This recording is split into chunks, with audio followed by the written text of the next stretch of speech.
Bom dia a você, telespectador da TV Brasília. Está entrando no ar o programa Tribuna Livre, que, como você sabe, é um oferecimento do restaurante Esquina Mineira e também da Prismac Turismo, que vende a passagem aérea online mais barata do Brasil.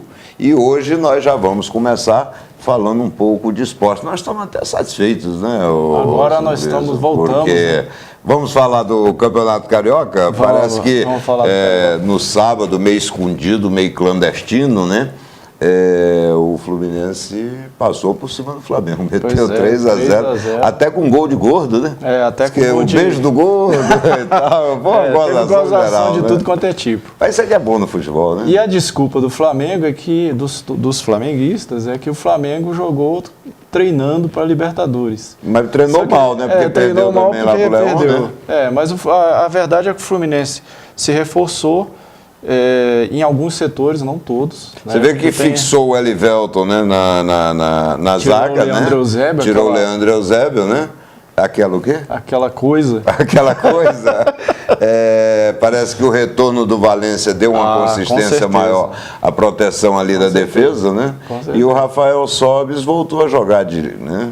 E o Gordinho, né? O Gordinho, mas o Gordinho jogou 20 minutos. E já pensou se ele joga o jogo todo? Pois é, rapaz. Mas ele fez um gol de quem sabe mesmo, porque aquele gol é difícil. A gente pensa que não, rapaz, mas é uma bola de bate pronta, né? E todo mundo preocupado com o Fred. Exatamente. O Fred joga, não joga, mas vamos ver como é que o Fred... Mas o Campeonato Carioca tá bem, né? Quer dizer, você vê... Só não tá bem pro Botafogo. O Botafogo deu prioridade o Botafogo abandonou o campeonato, né? Mas ainda tem chance de se classificar, mas tá difícil. Mas o Fluminense é o líder com 16, o Fluminense tem 16, Flamengo 16. E o Vasco 15. Vasco 15, aí depois vem os times pequenos. Cabo Friense 13, a Cabo Madureira Friense e tal. É a mais próxima. 13, Madureira 12. Botafogo tem 5 pontos. Qual é a vantagem de você terminar na frente? Primeiro ganha a Taça Guanabara, né? e vai jogar 2 jogos contra o quarto colocado. Que com vantagem de empate. Provavelmente vai ser um time pequeno, né? E com vantagem de empate, né? E vai ter um clássico entre o segundo e o terceiro, né? Que é mais dureza. Até que é bem bolado. E, bom, esse final de semana tem Fluminense Boa Vista. Sábado à noite, hoje à noite. E amanhã, domingo, Vasco-Flamengo. Vasco-Flamengo, um bom clássico. Vamos ver se o Maracanã recebe um bom público, né? Aliás, o Vasco contratou aquele menino que era do Corinthians, né? O Douglas, né? Já estava no campo, já rodando para tentar jogar domingo. Mas dizem que o Vasco estava tão mal, né? Que a pessoa chegava lá, entrava no campo e desculpe, não, está aqui sua camisa. É verdade. Claro que é uma brincadeira com os vascaínos, o Vasco se reforçou bem, contratou goleiro, Aliás, que goleiro bom, né? Muito bom, muito bom. Martin Silva é excelente goleiro. Exatamente. Vamos ver se o Vasco E o Campeonato Paulista, só o Corinthians que está fazendo vergonha, né? Mas o Corinthians consegue, num grupo de 5, ser o último colocado? Ser o último. Por incrível. E um grupo com Botafogo, Ituano, Osasco, Audax e 15 de Piracicaba, ele é o último colocado. Brincadeira, realmente, né? Os outros times, os grandes paulistas, São Paulo é líder do grupo dele, o Santos e o Palmeiras vão se Mas vamos abrir as fronteiras, vamos falar de Libertadores. Vamos. Me diga uma coisa, os times brasileiros parecem tão bem na Libertadores, né? Só o Botafogo, né? E o Atlético Mineiro. Os dois ganharam, O Botafogo ganhou bem. Aliás, uma vitória convincente, né? Não foi uma vitória qualquer, você não ganhou... Todo mundo pensando que o São Lourenço ia ser o bicho-papão aí, que metia medo em todo mundo, até bicho-papão, até porque é o time do Papa também. Tem que tomar cuidado, né? Porque o time do Papa faz milagre, né? Pois então... Mas não meteu medo no Botafogo, o Botafogo jogou muito bem, venceu 2-0, o Atlético Mineiro venceu lá.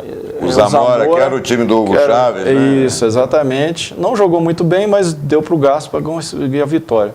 E Flamengo e Cruzeiro decepcionaram com derrotas. O Flamengo perdeu 2-1 para o León, no México. E o Cruzeiro com o Real Garcilaso. Agora, esse jogo do Cruzeiro com o Real Garcilaso teve um episódio muito triste, né? Realmente. Quer dizer, mais uma vez, manifestações explícitas, né, de racismo. Né? De racismo. Foi com o Tinga, né? Ele entrou no segundo tempo e aí toda vez que ele tocava na bola, aí tinha aquelas manifestações. Estava muito chato. Realmente. E quando esse time jogar aqui, hein, como é que vai ser?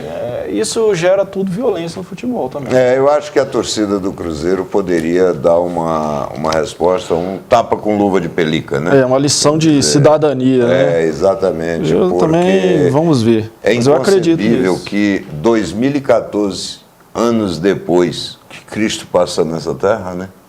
Ainda tem gente que pensa, né, em racismo, age dessa forma. Né? Olha, eu vou dizer uma coisa, realmente o ser humano tem algumas coisas que são inexplicáveis. Como é que você vai explicar um negócio desse? Esse tipo de racismo? Não tem explicação, não tem desculpa. É uma pena, né, que o futebol ainda se preste a isso, né? Realmente Mas vamos falar mais sobre o que é o E o Campeonato Brasileiro. O Campeonato Brasileiro, como é que tá aí? O Campeonato Brasileiro, Lusiânia está detonando todo mundo. 5 vitórias. E esse sábado tem o maior clássico, né, de Brasília. O clássico que o pessoal chama de clássico caçula, Gama e Brasiliense, que será disputado no Mané Garrincha. No Mané Garrincha, né? Vamos esperar que a torcida compareça, né? Porque o estádio... O estádio merece um público bom. Exatamente. Né, para esse evento. E o Gama teve uma vitóriazinha aí que deu para... Né? 2. Ele ganhou do Capital, já tinha vencido o Sobradinho, então está se recuperando no campeonato, tentando chegar aí às finais. E o Brasília, hein? Aliás, teve também jogo da Copa Nordeste. Sim. O Brasília empatou com o Sene, aqui 0-0. O próximo jogo lá, qualquer empate, o Brasília se classifica. E o Brasiliense venceu o Interporto, lá de Tocantins, de 2-0. A Copa Verde, né? Copa Verde, são times do DF, Mato Grosso do Sul, Amazonas, região norte toda, e a Desportiva do Espírito Santo. E o Goiás? Não, o Goiás não está nessa Copa, não. E aí o classificado... Peraí, me explica uma coisa. A Copa Verde, que é da região centro-oeste, que o estado... Centro-oeste só está Mato Grosso do Sul e DF. Sim, mas o estado que é o centro do Brasil, que é Goiás... Está fora da Copa Verde. Está fora da Copa Verde. Realmente tem umas coisas que só acontecem aqui conosco, né? Pois é. E o campeão ainda vai para a Sul-Americana. O campeão vai para a Sul-Americana. Que beleza, né? Quer dizer que Vasco e Flamengo... domingo, amanhã, lá no Maracanã, Gama e Brasiliense. Gama e Brasiliense, né? O Grenal nós já tivemos, para variar foi 1-1, né? Domingo passado. Isso, né? Exatamente. Enfim, eu acho que o futebol brasileiro começa a se... tomar rumos, né? Tomar rumo novamente, daqui a pouco a torcida está guardando a tabelinha. E saiu até a tabela do Campeonato Brasileiro, né? Parece que está sepultada aquela história de Portuguesa. A Portuguesa está usando até alguns torcedores, promete também... Mas todas as liminares já foram caçadas, né? Já, mas ela está prometendo, né, ações na Justiça Comum. São os espasmos finais, vamos ver. E torcer para que isso não aconteça mais, né? Lamentavelmente, né, aconteceu algum problema com a parte administrativa da Portuguesa, ela perdeu esses pontos, o Flamengo também perdeu aqueles pontos lá, né? Não caiu porque a Portuguesa já tinha caído antes, e parece que as investigações levam a crer, né, que teve também dinheiro, suborno no meio dessa coisa toda. É uma investigação mais profunda que o Ministério Público tem que fazer, tem que realizar. E com o tempo eu acredito que a verdade deva aparecer e, quem sabe, aqueles que hoje, né, acusam injustamente o Fluminense, né, de ter tramado alguma coisa, cada dia que passa se mostra realmente a verdade dos fatos. Ou seja, o Fluminense tinha nada a ver isso com a história. Isso é um direito do cidadão. O cidadão ele tem que procurar a verdade dos fatos e punir quem Agora, fez o cidadão é torcedor, né? O Simplício. O que me causa estranheza, e olha, eu vi muitos ditos comentaristas informando errado, entendeu? Quer dizer, lamentável. E aí entra um problema enorme, né? Porque a gente sabe que muitas vezes motivado por interesses que eles não podem confessar. Né? Isso é um problema terrível, mas isso é o futebol brasileiro que daqui a pouco vai receber a Copa do Mundo. Não sei como é que vai acontecer, mas que vai ter, né? É verdade. Então tá bom, o Tribuna Livre volta já, e aí nós vamos falar de Brasília, do Brasil e da as questões políticas que afligem a nossa população.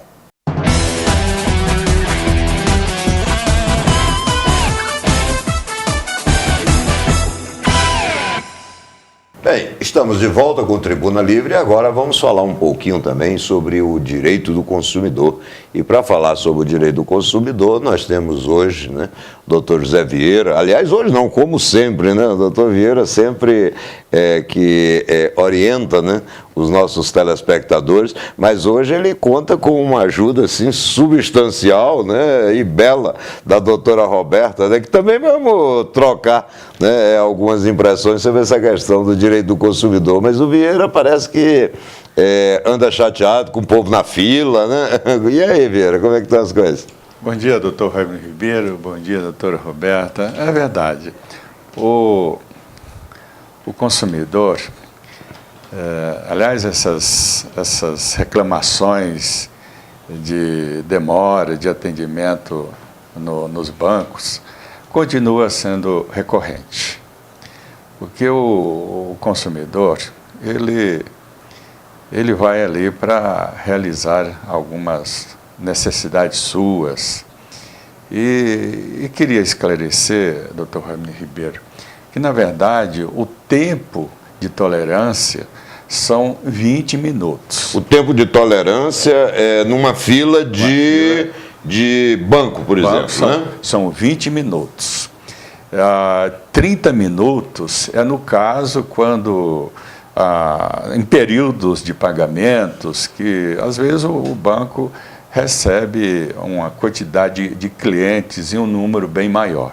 Então, nesse caso, nos dias de fluxo de pagamentos, pode ser tolerado até 30 minutos. Passando disso, o consumidor tem o direito de reclamar. Reclamar para quê? Reclamar dessa demora. Pode reclamar primeiro para a gerência do banco, porque, na verdade, é ali que ele precisa ser bem atendido, porque é ali que o seu dinheiro está. E outra, quando o usuário desse serviço bancário vai em uma agência bancária, ele vai porque precisa. Sim, Vieira, mas se ele passa 30 minutos no banco, o banco não resolve o problema, ele reclama para quem depois do gerente? Isso que eu quero esclarecer. Primeiro, reclama para o gerente do banco, porque é ali que está seu dinheiro. Ele vai ali porque precisa resolver alguma coisa. Não resolvendo, ele, de posse da senha e de algum outro instrumento de comprovante que ele possa adquirir, ele pode procurar os órgãos de defesa do consumidor. PROCON. O PROCON, no caso, pode procurar a Defensoria, o Ministério Público. E pode entrar direto na Justiça também. E pode entrar também direto no Juizado Especializado de Pequenas Causas. Caso esse primeiro órgão, que é o PROCON da sua cidade, não resolva a sua questão. Ele pode, mas precisa ter os comprovantes. Primeiro é a senha. E se tiver a senha é aquele papelzinho da entrada, quando ele entra na agência. E depois, é bom que ele comprove também o horário de saída. No caso, um pagamento realizado, extremamente importante. Ou uma testemunha também, que ele pode pegar alguém como testemunha. Pode ser uma testemunha, até duas testemunhas, desde que não sejam parentes. Também é importante estar bem municiado de todos esses comprovantes, testemunhas, e pode recorrer ao Juizado Especializado de Pequenas Causas, porque os tribunais têm acatado em todas essas questões. Muito bem, a doutora Roberta está aqui conosco também, né? E vamos falar sobre uma questão, Roberta, que a gente sabe que tem afligido muita gente, que é você comprar o imóvel, né? A construtora marca o dia da entrega, passa 6 meses, ela parece que perde a chave, não entrega.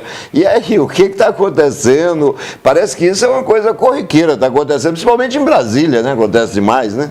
Sim, bom dia, doutor Raimundo, bom dia, doutor Vieira, bom dia você que está nos assistindo. Realmente, Raimundo, aqui em Brasília nós temos várias construtoras e dentre várias delas tem o atraso na entrega do imóvel.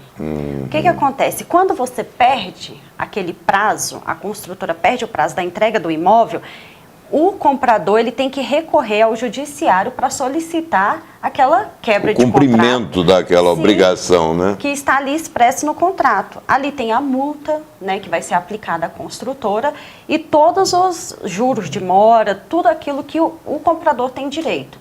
Um exemplo aqui em Brasília, que é corriqueiro, o que acontece? O comprador, alguns, ele compra para morar. Então ele investe tudo que ele tem naquele imóvel e atrasa. Só que o comprador ele está morando de aluguel, né? E aí o que ele vai buscar? Demorou a atrasar 6 meses, 7 meses, 8 meses, ele perdeu o quê? A moradia, está pagando a parcela, a prestação ali daquele imóvel e além disso ele também está pagando o aluguel. Então, além do cumprimento, ele pode pedir também o ressarcimento do que ele pagou de aluguel. Certo. Por outro lado, nós também temos o seguinte, compro um imóvel, a construtora atrasa e eu comprei esse imóvel para investir, né? Tem várias pessoas que compram para investir. O que nós vamos auxiliar? Você vai procurar um advogado, vai ajuizar uma ação, vai cobrar a multa do contrato, que tem aquela multa já estipulada, e lucros cessantes, que é aquilo que ele deixou de ganhar, né, de aluguel durante o período do atraso. As construtoras aqui em Brasília que estão, né, demorando a entregar, elas estão alegando que não tem mão de obra. Em juiz, ela alega... Esse é o problema dela, né? Nós não temos, contrato, nós não temos mão isso. de obra para poder terminar e entregar o bem imóvel na data correta. E fala que isso é, sabe o que, Raimundo? Impressionante. Caso fortuito e força maior. Estão mudando os conceitos, né? Do que é caso fortuito, que é força maior, né? Para poder beneficiar a própria empresa, né? Então, assim, o consumidor, ele foi lesado nesse caso, ele vai procurar um advogado, vai ajuizar uma ação e pedir todos os seus direitos. Porque se a gente atrasa na parcela, a gente paga juros e mora. É verdade, é verdade. Então, sem discussão, né? Não tem para onde recorrer. O Vieira está doidinho para falar alguma coisa aí. Diga aí, Eu aqui, doutora Roberta, para tirar uma dúvida. E você pode até nos ajudar nessa questão. No caso, todo o contrato, quando você compra um imóvel na planta, geralmente tem aquele período, espera aquele período de carência de 6 meses. Agora, no caso, alguns investem para morar naquele imóvel, outros é para alugar. No caso seja para alugar, o adquirente ele não recebe na data certa. Ele tem direito, além do aluguel que deixou de ganhar, que é o chamado lucro cessante, tem direito a uma indenização, no caso danos morais, porque na verdade aí houve um dano moral porque o imóvel não foi entregue na data certa. Ele estava esperando e foi surpreendido com essa falta de entrega. E aí como é que fica? Ele tem direito a uma coisa ou outra ou são as duas? Não, tem sim. Realmente você sofreu um dano. Por exemplo, o senhor comprou para poder morar. Ali você estava com a perspectiva de que iria mudar para aquele imóvel naquela data prevista. Não mudou. Além da quebra do contrato, tem a multa contratual, tem o ressarcimento do aluguel e ainda tem o dano moral. E aí o dano moral vai conforme, né, a situação financeira para que não haja também enriquecimento ilícito. Mas sim, o comprador ele pode solicitar também o dano moral. Bem, com isso esclarecido, é importante então, Edilson, depois colocar aí, né, o e-mail do doutor Vieira e da doutora Roberta para que, caso o telespectador tenha alguma dúvida, é só encaminhar, né, para que a gente possa responder no programa seguinte. Mas vamos falar um pouquinho mais sobre alguns problemas que afligem. Vocês estavam quarta-feira aqui em Brasília, né? Sim, estávamos. Vocês chegaram a presenciar a loucura que foi a esplanada dos ministérios? Sim. A tentativa de invasão do Supremo Tribunal Federal? Um absurdo, né? Aliás, deixa eu dar uma notícia boa para vocês. O MST não existe juridicamente, nem legalmente. O telespectador sabia disso? Eles não existem. Aliás, eles já foram feitos exatamente para isso. Ou seja, para não existir, porque não são responsabilizados por nada, né? Agora, eu acho, Edilson, até que a gente tem umas imagens deles derrubando os alambrados do Palácio do Planalto, tentando invadir o Supremo Tribunal Federal. E com relação ao Supremo, o grito de guerra é o seguinte, é que o Supremo fez um julgamento político dos mensaleiros. Quer dizer, até hoje, né? Estão aí discutindo, os caras já estão cumprindo pena, essa coisa toda, né? E essa balela aí que o ex-presidente Lula, né, inventou, né, dizendo que... primeiro ele disse que não sabia de nada, depois ele disse que se arrependeu, depois, enfim, não vou aqui ficar recordando o festival de besteira que o Lula fala. Mas o importante é a gente saber o seguinte, esse movimento sem terra que esteve na esplanada, primeiro, recebeu todo o apoio logístico e estrutural, tanto do governo federal quanto do governo distrital. Por quê? A Secretaria de Agricultura do Distrito Federal e outras secretarias forneceram material. E o Ministério da Agricultura. Quer dizer, eu não estou conseguindo entender mais nada. Quer dizer, os caras vão para a rua... Fazem todo o movimento. Fazem a bagunça. Baderna toda. Não, a baderna. Tumultua a vida de todo mundo, bate na polícia.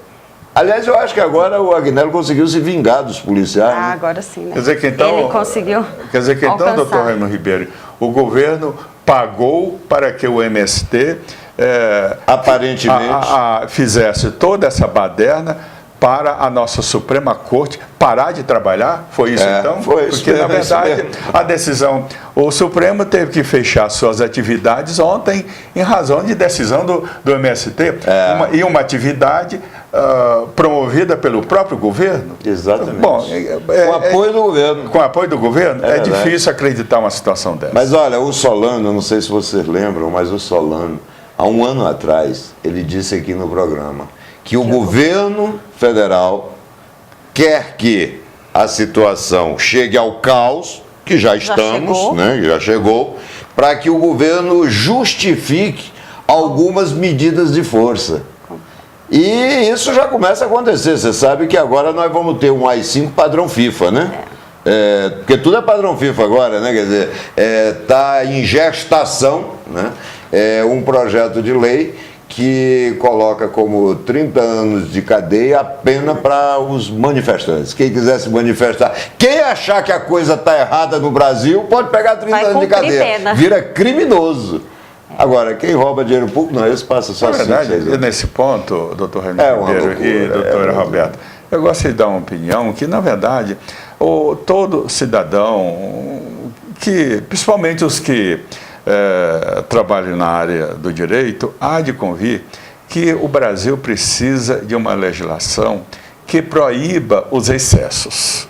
Que, na verdade, a Copa do Mundo é algo que vai trazer para o Brasil grandes benefícios. Precisamos de pensar nisso. Vai divulgar o Brasil no exterior. Vai deixar uma grande renda para nós brasileiros. Agora, ser contra a Copa do Mundo, a realização da Copa do Mundo, é um grande erro que alguns grupos estão querendo implementar no Brasil. E ter uma lei que proíba esses excessos é legal, é importante. Agora, o que precisa é medir, nem 8 e nem 80. Tem que ter bom senso, né? Tem que ter um ponto de equilíbrio. Na verdade, ter um bom senso. Porque o país está cheio de leis, tem leis importantes, agora, só que não são aplicadas. Mas, Vieira, não precisa mais de lei. Você quer ver uma coisa? Você viu a imagem do policial ferido? Sim. Aquilo está tipificado do Código Penal, né? Eu queria entender justamente isso. Aquilo é lesão corporal. Grave. Porque então, por que não pega o agressor, leva para a delegacia, como faz com todos os outros manifestantes? E ele vai responder o processo. Pois é, porque se nós agredirmos alguém e quem foi agredido comparecer a uma delegacia, nós vamos responder, porque está tipificado no código. Mas eu vou dar uma notícia melhor ainda. O comandante da operação da Polícia Militar lá no local, candidamente, ele disse que aquilo não foi o MST, não, aquilo ali foram agentes infiltrados. Ah, tá. Entendeu? Quer dizer, aí realmente, até o cara do MST, ele não teve coragem de dizer que não foram eles. Que foram, né, os Entendeu? infiltrados. Que Quer dizer, ali. então tá difícil de entender, né? Quer dizer, eu acho que trocaram as roupas no camarim, né? Olha, você vai disso hoje, amanhã você vai daquilo. Meu Deus! E receberam o prêmio, hein? Foram recebidos pela presidente Dilma Rousseff no dia seguinte, 9 horas da manhã. Quer dizer, no dia que você quiser marcar audiência com a presidente, se tiver dificuldade, irmãozinho, faz uma manifestação, aí o Gilberto Carvalho, que é um rapaz muito sensível, é o chefe da Casa Civil, vai lá, entendeu? Sai da sala dele, vai até onde você quebrou tudo, aí diz, não se preocupe que a presidente vai lhe receber. Só que na manifestação tem que ter agressão física e também uso do dinheiro da máquina pública, Pois né? é. Para poder agendar esse horário. É lamentável, realmente, né? Mas, emendando esse assunto, né, que lamentavelmente nós temos que noticiar, nós temos que mostrar para a população, olha, essa manifestação do MST teve dinheiro público, viu, financiando essa manifestação para esculhambar com sua vida, para você não poder passar pela esplanada do Ministério naquele dia. Mas vamos lá, tem um outro assunto, a morte, lamentável, né? A morte daquele cinegrafista da Band, né? O Santiago, né? Isso. O rapaz estava trabalhando, né? E infelizmente foi atingido por aquele artefato, aquela bomba não sei, né? E isso mostra, né, que realmente tem que ser muito cuidadoso, né? As pessoas têm todo o direito às manifestações, nós inclusive estimulamos que as pessoas se manifestem. Agora, evidentemente que você tem que saber com o que vai mexer, né? Você não pode ficar carregando uma bomba para uma manifestação, né? Com certeza, né, Rainha? É verdade. E os jornais têm noticiado, doutor Raimund Ribeiro, que tem esses black blocs estão recebendo uma importância em dinheiro para promover esses atos de vandalismo. Até que ponto podemos tolerar uma situação dessa? É lamentável que tenha gente no Brasil que esteja tirando dinheiro do seu bolso e pagando jovens para promover esse tipo de vandalismo. Isso, na verdade, é que o governo precisa estar atento. Isso, na verdade, é que os tribunais precisam estar atentos, aplicar severamente, Público, né? aplicar severamente a lei, uma punição exemplar a essas questões. Você se lembra? Porque não é possível se tolerar um pai de família ser assassinado covardemente em uma praça pública por um ato desse. Isso fica impune, né? Mas você se lembra quando um funcionário da Casa Civil, da Presidência da República e também funcionário aqui do GDF estavam nessas manifestações? Um funcionário da Assembleia Legislativa de São Paulo também, né? Quer dizer, tem de qualquer maneira, né, o dedo de pessoas que têm poder político. Isso é muito claro e muito grave, né? Porque não vai manifestar sem ter o auxílio, né, Raimund? Exatamente. Da máquina pública, até mesmo dos governantes. O que é uma pena, né? Mas, infelizmente, é o Brasil que nós deixamos que fosse construído ao longo dos anos, né? Mas eu quero, antes de encerrar, mandar um abraço, né, para o Edmilson. O Edmilson é um tricolor que mora lá na QE 19 do Guará, né? O Edilson está aqui todo satisfeito, porque o Edilson, coitado, ele tem um trauma de infância, ele é flamenguista, né? E ele até hoje culpa o pai por causa disso, né? Foi o pai que impôs, porque naquela época não tinha conselho tutelar, viu, Edilson? Mas olha, pessoal, um abração aí para o Edmilson, né? E quero agradecer a você, telespectador, por estar sempre conosco aqui no programa Tribuna Livre, né? E se Deus quiser, no sábado que vem estaremos juntos novamente. Até lá.